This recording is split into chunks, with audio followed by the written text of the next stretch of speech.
Την τελετή αναγόρευσης του κυρίου Michael Graetzel, σε επίτιμο διδάκτορα του Τμήματος Χημείας της Σχολής Θετικών Επιστημών του Εθνικού και Καποδιστριακού Πανεπιστημίου Αθηνών, θα προσφωνήσει ο πρίτανης του Πανεπιστημίου Αθηνών καθηγητής Γεράσιμος Χιάσος.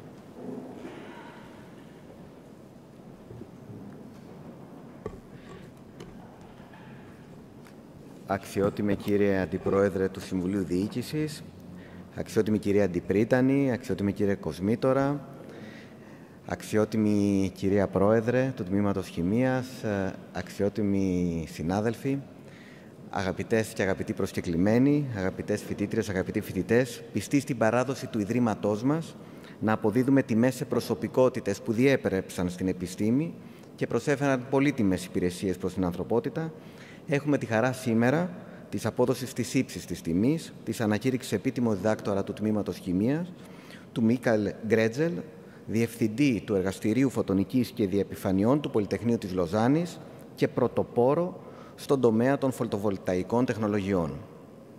Ο καθηγητής Graetzel αποτελεί μία από τις πιο διακεκριμένες προσωπικότητες παγκοσμίως στον τομέα της χημείας και των ανανεώσιμων πηγών ενέργειας, έχοντας συμβάλει σημαντικά στην πρόοδο της επιστήμης με έρευνες και ανακαλύψεις που άνοιξαν νέους δρόμους για τη βιώσιμη ανάπτυξη και την ενεργειακή μετάβαση.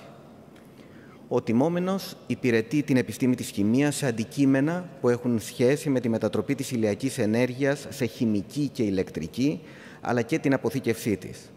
Είναι διεθνώς γνωστός για την πρωτοποριακή ανακάλυψη των ευαισθητοποιημένων κυψελών, γνωστών ως κυψέλες Graetzel. Υπηρέτησε ο πρώτος που συνέβαλε και υλοποίησε μεσοσκοπικά φωτοσυστήματα που μετατρέπουν το ηλιακό φως σε ηλεκτρική ενέργεια και χημικά καύσιμα, μιμούμενα τη φυσική φωτοσύνθεση. Μία ελπιδοφόρα εναλλακτική λύση στα παραδοσιακά φωτοβολταϊκά. Οι έρευνές του προκάλεσαν το παγκόσμιο ενδιαφέρον, ανοίγοντας το δρόμο για βιώσιμες λύσεις στην παραγωγή ενέργειας. Τα πρώτα λαμπρά βήματα της ακαδημαϊκής πορείας του τιμωμένου ξεκίνησαν το 1968, όταν έλαβε το δίπλωμα της χημείας με άριστα από το Ελεύθερο Πανεπιστήμιο του Βερολίνου, ενώ το 1971 απέκτησε το διδακτορικό του στη φυσική χημεία από το Τεχνικό Πανεπιστήμιο του Βερολίνου, επίσης με άριστα. Αφού ανέλαβε σημαντικές θέσεις σε μερικά από τα κορυφαία πανεπιστήμια και ερευνητικά Ινστιτούτα του κόσμου, συνέχισε την ακαδημαϊκή του πορεία στο Πανεπιστήμιο της Λωζάννης. Οι δημοσιεύσεις του πραγματικά εντυπωσιακές, οι οποίες ξεπερνούν τις 1.800, μετρώντας περίπου 500.000 αναφορές, το μεγαλύτερο αριθμό αναφορών στη χημεία παγκοσμίως. Αποτελούν επίδοση που καθρεπτίζει την επιρροή του στο διεθνές ερευνητικό γίγνεσθε. Οι ακαδημαϊκές και ερευνητικές του διακρίσεις είναι πολυάριθμες και περιλαμβάνουν σημαντικά βραβεία, όπως το Millennium Technology Prize, το οποίο του απονεμήθηκε το 2010 για την εφεύρεση των ηλιακών κυψελών τρίτης γενιάς, και το Global Energy Prize. Το εύρος του επιστημονικού του έργου και η διεθνής αναγνώριση που έχει λάβει αποτυπώνεται στη συμμετοχή του σε κορυφαίες ακαδημίες, όπως η Βασιλική Εταιρεία του Ηνωμένου Βασιλείου, καθώς και ακαδημίες επιστημών της Κίνας, της Γερμανίας και της Ελβετίας. Ο καθηγητής Graetzel είναι ένας πραγματικά πρωτοπόρος. Η προσφορά του στην επιστήμη και την τεχνολογία υπερβαίνει τα σύνορα της χημείας, επηρεάζοντας βαθιά τις απερχόμενες εξελίξεις στις ανανεώσιμες πηγές ενέργειας και ενδυναμώνοντας την ανθρωπότητα στον αγώνα για ένα βιώσιμο μέλλον. Ο αναπληρωτής πρόεδρος του Συμβουλίου Διοίκησης, καθηγητής στο Τμήμα Χημείας, κ. Νικόλαος Θωμαΐδης, που θα ακολουθήσει στο βήμα, θα αναφερθεί εκτενέστερα στο πολύ σημαντικό έργο του τιμωμένου και θα μας δώσει εναργέστερη εικόνα για ένα διεθνώς καταξιωμένο επιστήμονα.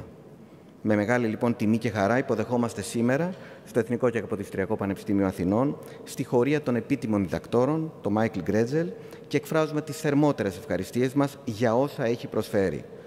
Τον ευχαριστούμε που βρίσκεται εδώ, καθώς και όλους εσάς που τιμάτε με την παρουσία σας στη σημερινή εκδήλωση.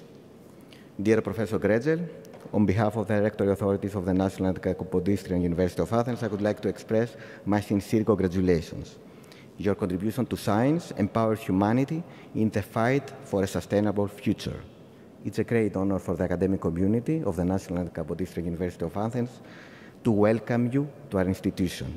We are proud to acknowledge your great contribution to science, and we are deeply grateful to be inspired by your work. We wish you all the best in the progress of your scientific work and all your future endeavors. Thank you.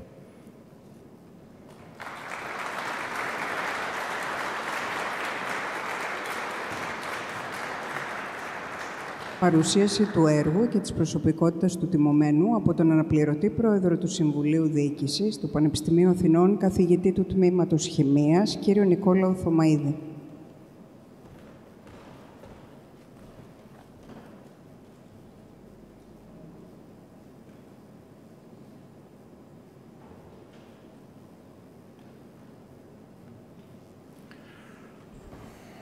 Dear Rector, Dean of the School of Science, Chairwoman of the Department of Chemistry, Geology, professors, distinguished guests, dear students, dear Professor Graetzel. It is a great honor and a deep personal pleasure for me today to present the professional life and achievement and your achievements on the occasion of this nomination as an honorary doctor of the Department of Chemistry of the National Kapodistrian University of Athens. Professor Graetzel is a professor of physical chemistry and director of the Laboratory of Photonics and Interfaces at E.P.A. He received his diploma in chemistry in 1968, as the rector already said, from the Free University of Berlin. His PhD at physical chemistry at 1971 at Technical University of Berlin, and his habilitation in physical chemistry in 1976 from the Free University of Berlin, with distinctions. He started his academic life at the Hahn-Meitner Institute, Berlin, and then he moved at the Petroleum Research Foundation in the States. He was elected first lecturer of photochemistry and physical chemistry in the Free University of Berlin in 1975, and then associate professor of physical chemistry at the Department of Chemistry at EPFL in 1977, being full professor from 1981. He has and had several appointments in renowned universities around the globe, from the University of California at Berkeley to National University of Singapore, NTU Singapore, Nankai University, Delft University, and a researcher at Max Planck Institute for Solid State Research. His research interests includes mesoscopic photosystems for the generation of electricity and fuels from sunlight, dye-sensitized and perovskite solar cells, and mesoscopic cathode materials for lithium-ion batteries. His studies were pioneering. He was the first to conceive and realize mesoscopic photosystems that convert sunlight very efficiently to electricity and chemical fuels, mimicking natural photosynthesis. The prototype of this new photovoltaic family is the dye-sensitized solar cell, DSC, called as the Graetzel cell. The cell employs dye molecules, pigments, or quantum dots as light harvesters. These are surface-bound on a support formed by an array of colloidal nanocrystals of a wide band gap semiconductors, such as titanium dioxide or tin dioxide, as key electron capturing substrates. Dye-sensitized cells are simple and inexpensive to manufacture and possess unique practical advantages, including their flexibility, aesthetic appeal, transparency, and bifacial photon collection. They reach currently a power conversion efficiency of close to 15% in full sunlight and could be used everywhere, as we see for the production of electricity. You can see the faces of buildings and also glass windows that have this DSC material for the production of electricity in smart buildings. These features, along with excellent long-term stability, have fostered commercial applications on the industrial scale. By now, large-scale DSC production and commercial sales have been launched for application as semi-transparent glass panels, for solar electricity production, or flexible photovoltaics, providing electric power from ambient light as battery replacements for electronic devices. You see a range of companies that have been cooperating with Professor Graetzel to produce these devices. One nice example is the Swiss Tech Conference Center in Lausanne. Features a glass using dye-sensitized solar cell for solar electricity generation. Another example is the dye-sensitized solar cell facade at the Merck Corporation Research Center in Darmstadt, Germany. Another useful application of DSCs is the SanDisk charging stations for electric vehicles. You can see here a charging station of power 16 kilowatts, and here another one in World Expo in Milano in 2015. Here we see the President of the German Federal Republic, Christian Wulff, and the President of the Swiss Confederation, Doris Lothar, receiving their plastic solar cell powered bags. The flexible DSCs are part of these bags that you can be used to charge mobile phones when we are walking, okay, in the street.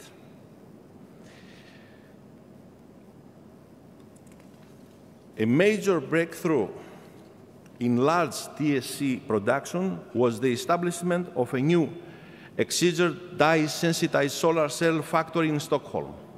Here we see the inauguration by the Swedish king, Carl XVI.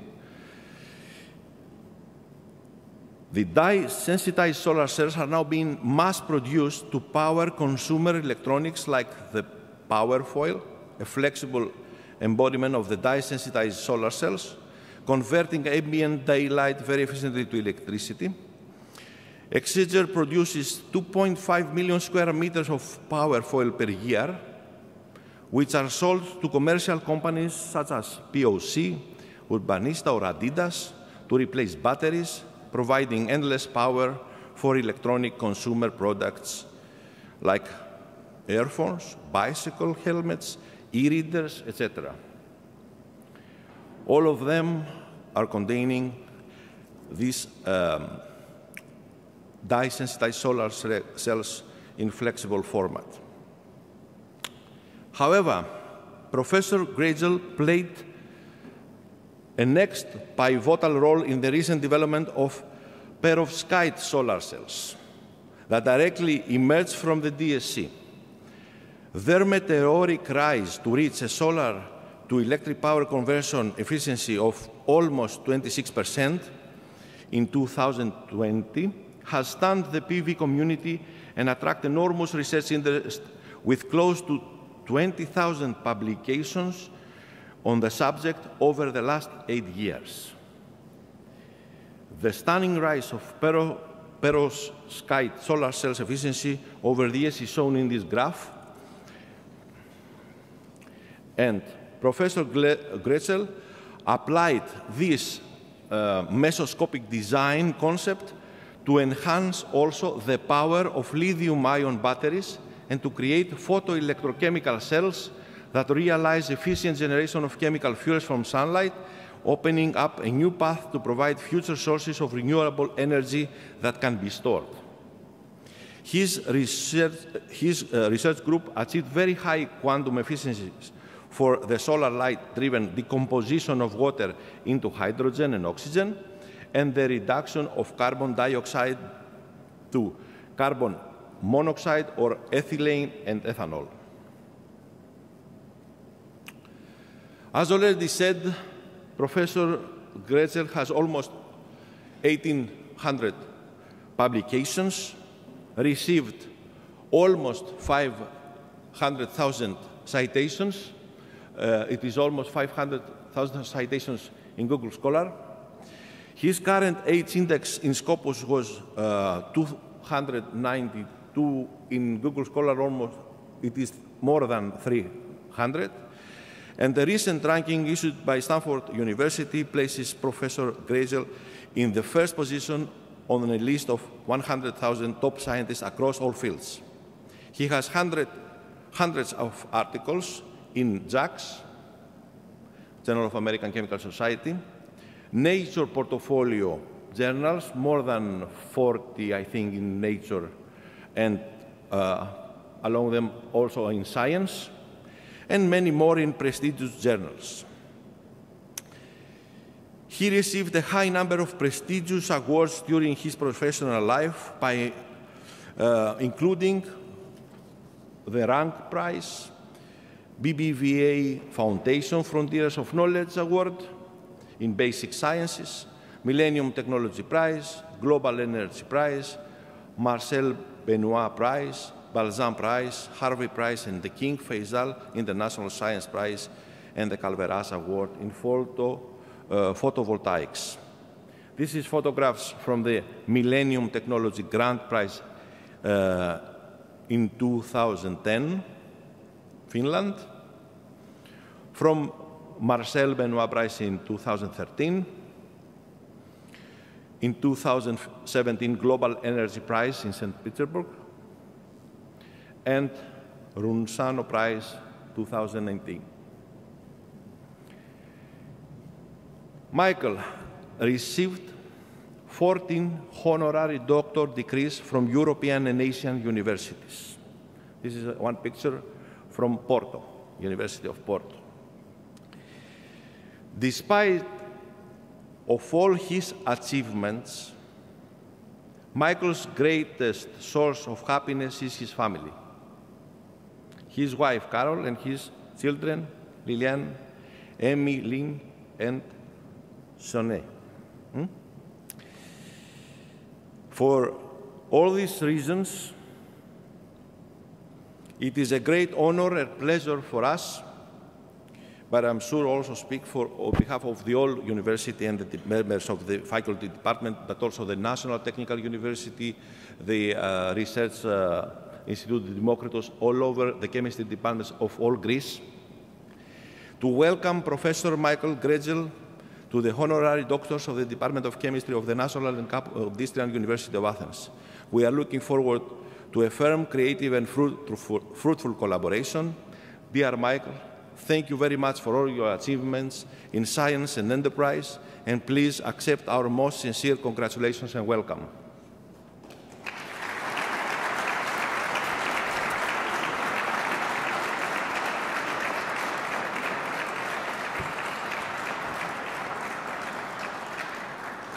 Αναγόρευση του τιμωμένου, ανάγνωση των κειμένων του ψηφίσματος του Τμήματος, της Αναγόρευσης και του Διδακτορικού Διπλώματος από την Πρόεδρο του Τμήματος Χημείας της Σχολής Θετικών Επιστημών, καθηγήτρια Ευρύκλεια Λιανίδου.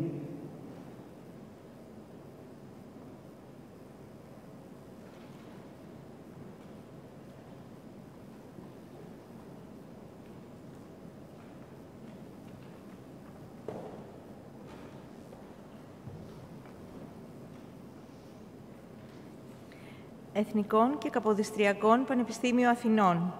Ψήφισμα του Τμήματος Χημείας των Θετικών Επιστημών Σχολής. Τύχη αγαθή.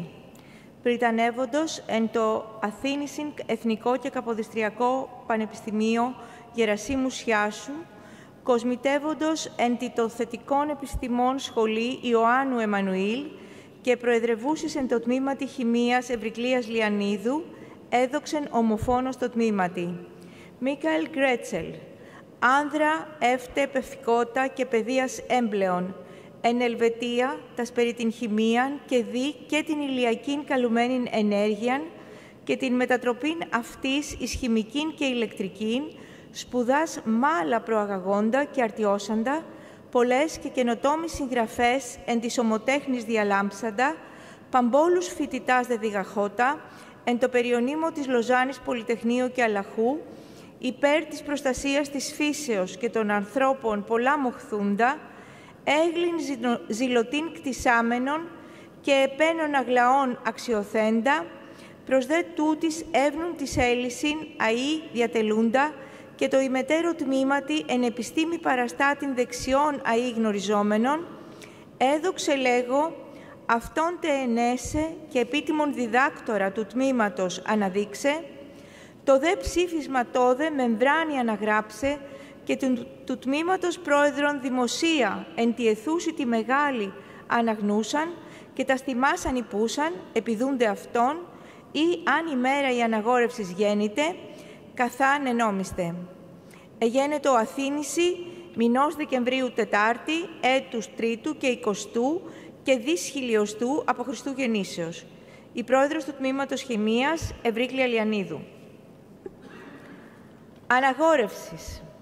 Επιδίπερ το Τμήμα Χημείας της των Θετικών Επιστημών Σχολής του Αθήνησιν Εθνικού και Καποδιστριακού Πανεπιστημίου, Michael Graetzel, άξιον απέφυνε του επιτίμου διδακτορικού αξιώματος, ιδέ των Θετικών Επιστημών Σχολή, τούτο απεδέξατο και ο πρίτανης της σχολής γνώμη επινεύει, διατάφτα εγώ, Ευρύκλεια Λιανίδου, καθηγήτρια της Αναλυτικής Χημείας και της Κλινικής Χημείας, νυν δε του Τμήματος Χημείας Πρόεδρος, χρωμένη τη δυνάμει ειν παρά το Πανεπιστημιακών Νόμων και του Τμήματος Έχω Λαβούσα, Michael Graetzel, επίτιμον διδάκτορα του Τμήματος Χημείας της των Θετικών Επιστημών Σχολής του Αθήνεσιν Εθνικού και Καποδιστριακού Πανεπιστημίου, δημοσία αναγορεύω, και πάσα σε αυτό τας προνομίας θα το πανεπιστημιακό τούτο αξιώματι παρεπομένας απονέμω. Εγένετο Αθήνηση, μηνός Νοεμβρίου 5η, έτους Τετάρτου και 20ου και δις χιλιοστού από Χριστού γεννήσεως. Η πρόεδρος του Τμήματος Χημείας, Ευρύκλεια Λιανίδου. Ελληνική Δημοκρατία. Πριτανεύοντος εν το Αθήνηση Εθνικό και Καποδιστριακό Πανεπιστημίο, Γερασίμου Σιάσου, καθηγητού της Καρδιολογίας, Μοριακής Καρδιολογίας, εν τη των Επιστημών της Υγείας Σχολή, κοσμητεύοντος εν τη των Θετικών Επιστημών Σχολή Αριστίδου Παρμακέλη, καθηγητού της Οικολογίας και Βιοποικιλότητος Χερσαίων Οικοσυστημάτων και προεδρευούσης εν το Τμήμα της Χημείας Ευρύκλειας Λιανίδου, καθηγήτριας Αναλυτικής Χημείας και της Κλινικής Χημείας, Michael Graetzel, αποδόγματος ομοθήμου της των Θετικών Επιστημών Σχολής, εις τους επιτίμους διδάκτορας εγκρίνομεν, Αθήναση, μηνός Νοεμβρίου 5η, έτους Τετάρτου και 20ου και δις χιλιοστού από Χριστού γεννήσεως. Ο πρίτανης Γεράσιμος Σιάσος, ο κοσμήτωρ Αριστίδης Παρμακέλης, η πρόεδρος του Τμήματος Χημείας, Ευρύκλεια Λιανίδου.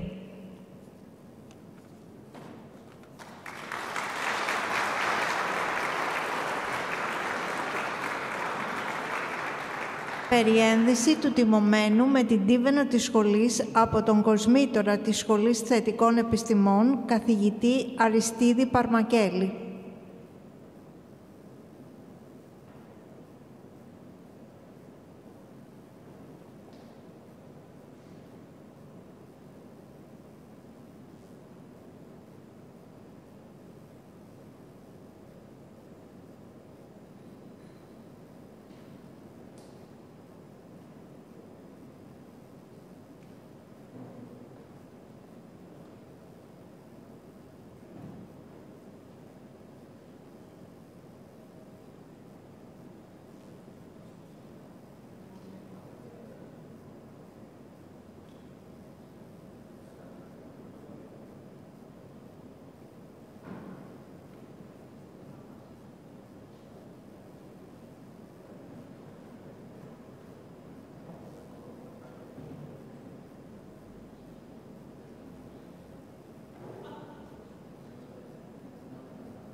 Ομιλία του τιμωμένου κυρίου Michael Graetzel.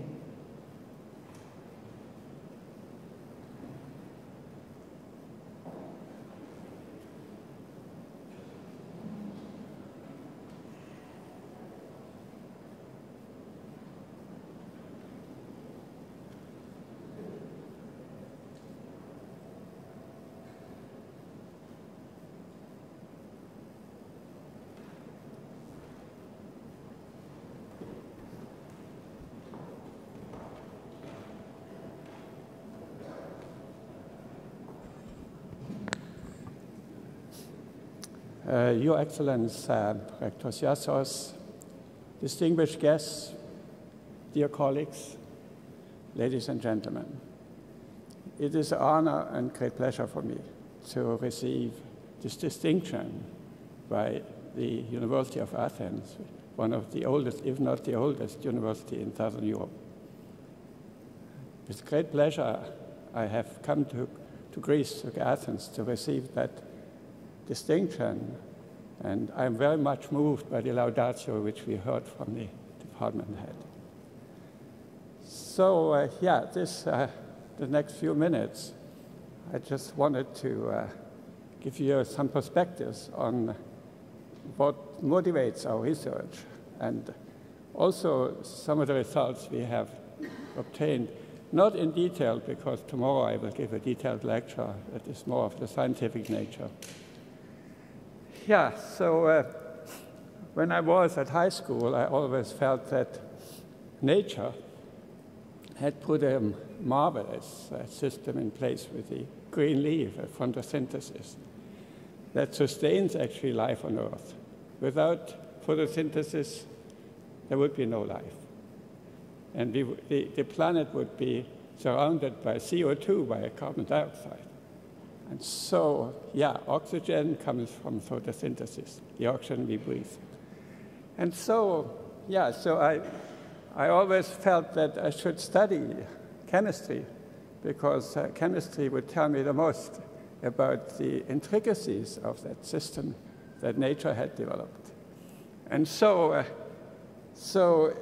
at the end of my studies, I was very fortunate to be able to go to America, supported by the Petroleum Foundation, Research Foundation, and started studying systems that mimic the photosynthesis, like micelles and vesicles, photo-induced electron transfer reactions.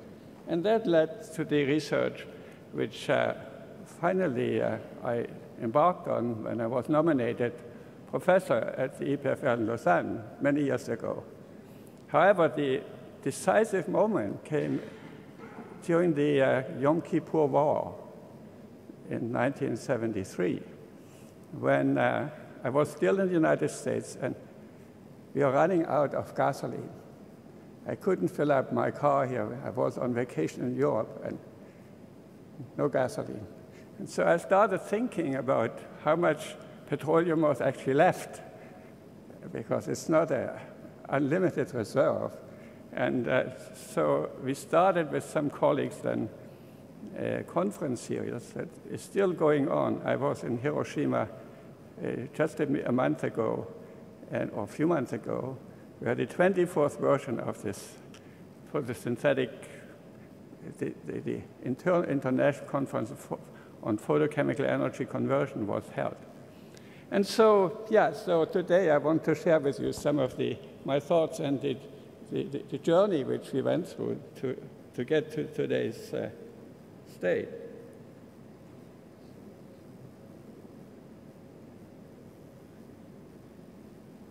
Okay, so this first slide actually is from Professor Smalley, Rick Smalley. He was a Nobel Prize-winning scientist.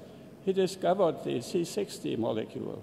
However, he developed a great concern about the energy problem. And so I went to, he was at Rice University. My wife also studied at Rice University, and she knew him. So I met Professor Smalley, and he was very excited about our research. and presented very often this analysis where he pointed out that energy is really the main issue we are facing. If we solve that issue, many other issues could be addressed. And so, and so the concern is that we have depletion of oil reserve, global warming, we have the pollution issue, and the nuclear risk. And so in that scenario, to this scenario comes a growing consumption of fossil fuels. So if you look at this picture, that is actually the statistics from 1970. And so 1,000 barrels per second were consumed worldwide. But today this has gone up by almost a factor of 2,000. And so we cannot continue doing that because we have a carbon budget. We have a carbon budget. We are committed to the Paris climate rules. And we cannot continue throwing gigatons of carbon. As a matter of fact, in the next 7 years, we have to come down to zero emission to fulfill the commitments of the Paris Climate Agreement. And so that's the boundary conditions. And so this adds to this is added the growing demand of energy. And so, and the disasters that we are facing with some of the oil issues, the global warming, the environmental pollution, and the CO2 rise in the atmosphere, which is responsible for the global warming. And so finally, I have said the world has come up with some other energy sources, and I quote here the inventor of the light bulb, Thomas Edison. And he was a businessman, but he was ready to invest in solar energy in 1932. And so, so of course solar is not alone. We have wind, which geothermal, we have all renewable energy counts. And I'm happy to tell you that today in Texas, the price for renewable electricity has come down to 1 cent US cents per kilowatt hour. 1 kilowatt hour costs 1.8 US cents. And in Switzerland, I pay 30 cents.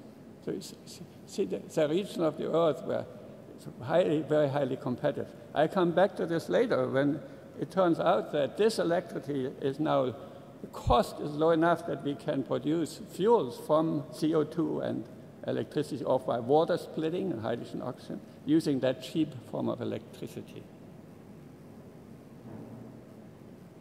So Shell is an oil company, but they have put on the web this scenario, which they call the sky scenario. And in a nutshell, I don't want to go into details here, but oil is going down. It's clear. The reserves are being depleted, and we have the carbon budget. And so we have to develop alternative sources, and hydrogen comes in as a suitable vector. Hydrogen can not only be per se burned in fuel cells and cars, but it can also be converted to syngas together with carbon dioxide. And so there's a way to turn this whole thing around and create fuels from sunlight and CO2 instead of burning our fossil reserves. But the challenge is to get up to the scale we need to meet the Paris Agreement, and so the terawatt challenge is there. 75 terawatts PV has to be installed in the next 30 years. And today we are at 1 terawatt. And so that would mean we have to go, the rate of installment would have to go up by a factor of 10 per year, per yearly installment of PV power. But that's not going to happen if we just rely on one technology, the silicon technology. And so we need alternative resources, alternative systems that would produce electricity or fuels from sunlight. And also if you just compare the you now look at what is around, so this, if you want to make 1 megawatt peak power, that's not very much, actually. I have on my chalet, I have 20 kilowatt peak, so 50 of my chalet roofs would be that 1 megawatt peak. And it's not very much, but it takes 7 tons of silicon to get that kind of the photovoltaic panel for 1 megawatt peak power. However, if you look now in molecular photovoltaics and the perovskites, this is almost a factor of 1,000 less. So here's an advantage. And yeah, so carbon footprint also is very high of silicon, because silicon panels consume a lot of energy, and that energy is produced by burning coal.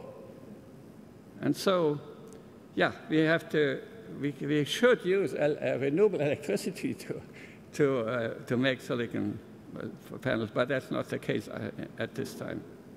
And also we have to deal with the tsunami of panels that will come about when we increase the production rate. And so, yeah, our journey started by inspiring us from the green leaf, and the Dyson-sized solar cell was first. Then the second revolution came, the perovskite solar cells. People are very excited about perovskite solar cells. I went to China twice the last month, and also to Korea. And it's an incredible effort going on there. There are virtually hundreds of companies. The scientific community has gone wild on these perovskite solar cells.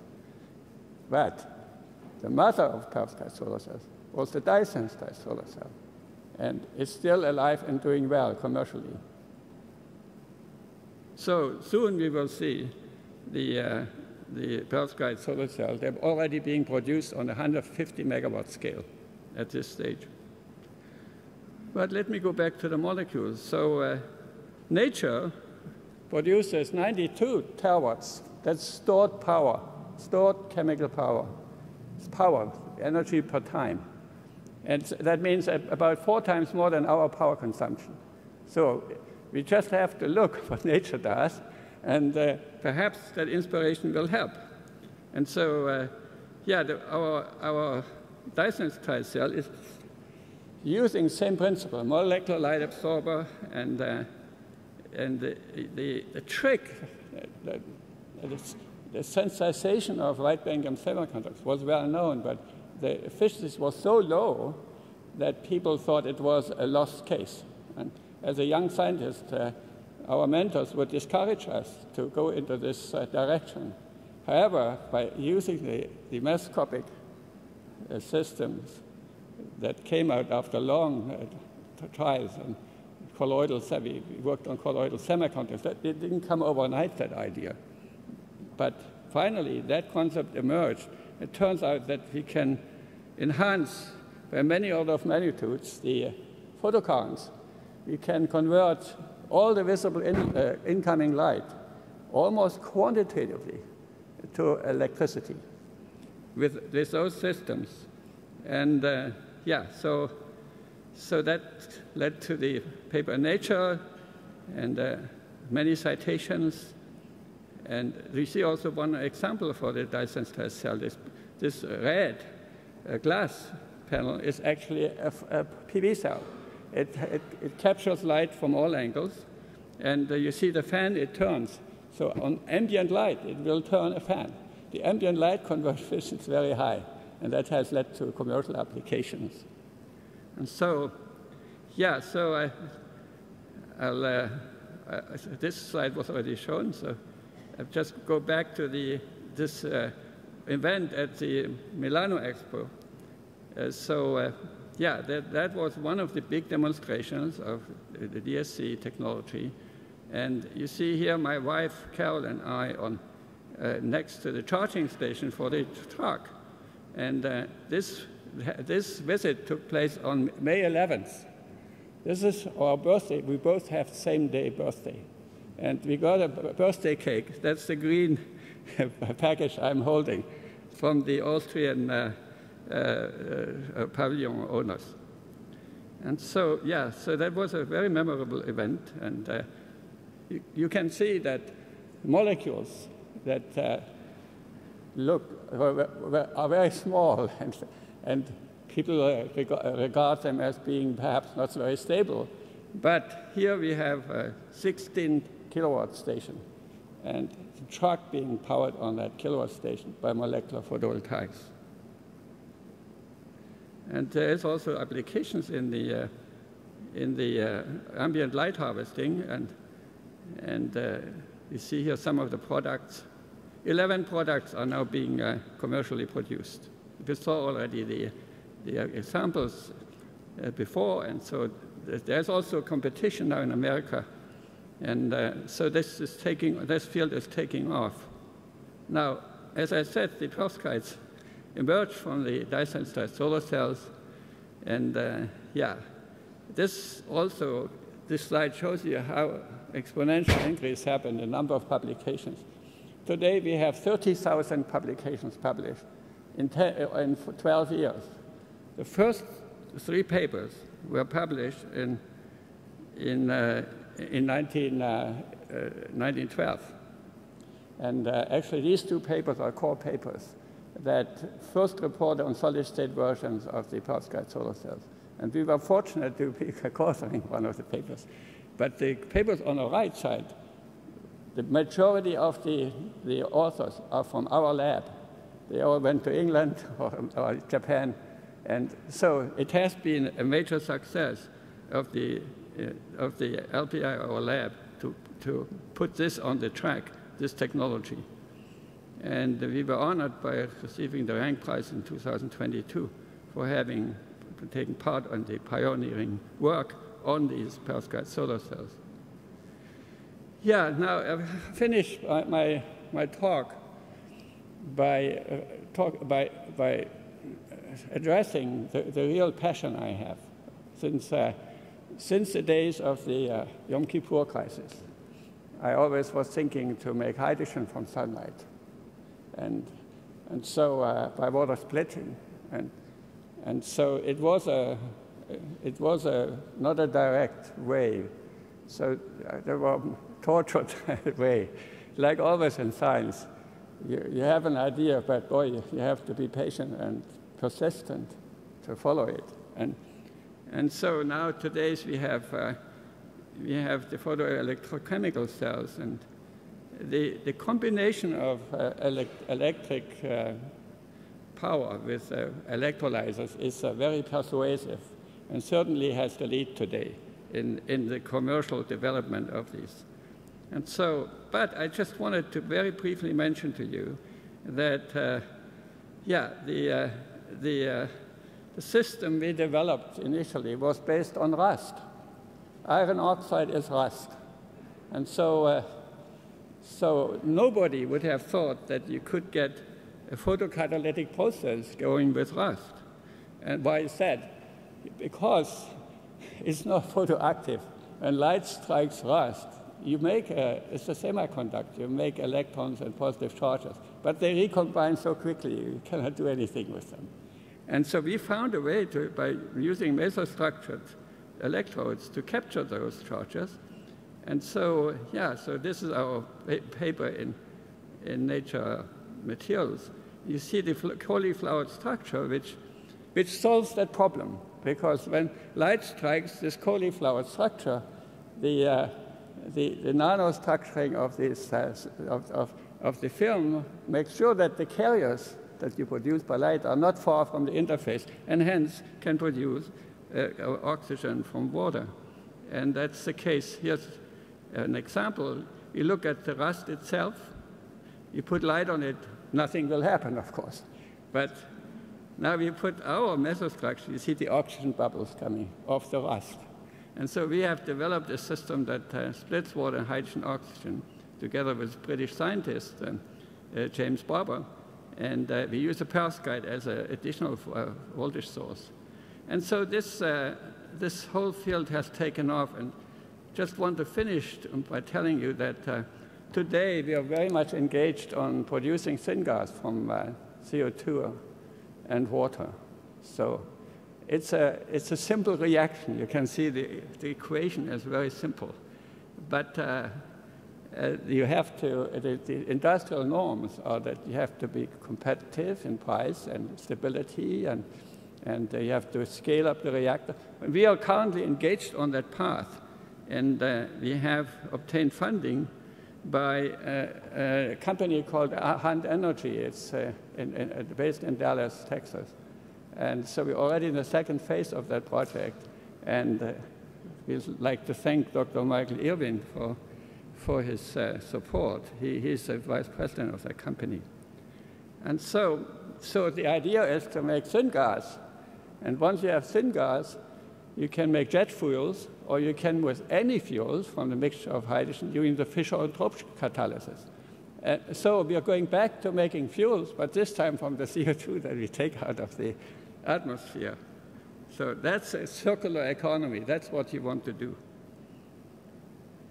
And so at the end, I just want to pay tribute to two persons. One is the late Nicholas Hayek. He was the founder of a watch company. And you can tell that he is a watchmaker. Just look at his left and right arm. And so, but he had this vision of splitting water into hydrogen, oxygen. He became very much intrigued by our ideas, and so I became a close friend with him. And so he came up with the idea to have every house kind of solar panels and electrolyzed water. And the company that he set up is still active in this area. And the second person that I want to mention is Bill Gates. He invited me 12 years ago to his company, and along with Nate Lewis. Nate Lewis is the second from the left. He's a professor at Caltech. And he wanted to know more about solar fuels. He became intrigued by making fuels from sunlight. And he set up this breakthrough energy venture company that he gave $1 billion just as an initial investment. And this company is alive and funding now a lot of startups that are in this particular field. And when I visited him, I gave him one of our backpacks and the keyboard powered by DSCs. And he was very intrigued. He sent me a very nice letter back. So at the end, we have to motivate, we have to disseminate and motivate the young generation. And so we regularly show young children how to make solar cells out of raspberries and that's titanium oxide that can be toothpaste, as a matter of fact. You can make a cell that will turn a fan. And so the kids are really intrigued by this. And so this sensitizer here is anthocyanin that is present in many berries and also tea. And so see, even the youngest generation is infatuated with making these solar cells. And so we're still doing that. We're still having visitors and train them. And so with that, I like to finish and thank, first of all, my group. And without my group members, I couldn't do anything. They carry the load of doing work. And one of my former group members, Dr. Nicholas Vlachopoulos, is in the audience. Nick, stand up, Nick. He has greatly contributed. He's an excellent electrochemist to our work, and we're still collaborating. We have rehired him back. And so, you can, I like to also take this opportunity to thank my family and my children and my wife, Carol, my children, Chauncey, Emmeline, Lillian. They have a lot of understanding. Their papa is never around.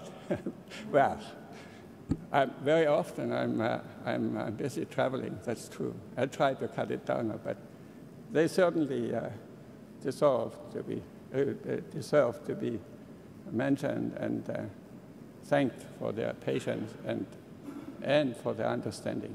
With that, I'd like to thank you for coming here.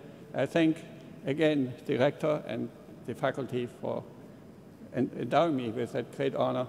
And yeah, with that, I finish my presentation. Thank you.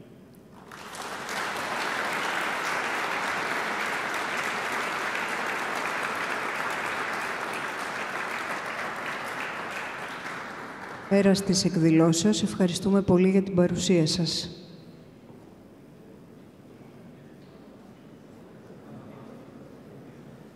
Θα ακολουθήσει γεύμα στο κτίριο Κωστής Παλαμάς, Ακαδημία 48 και Σύνα.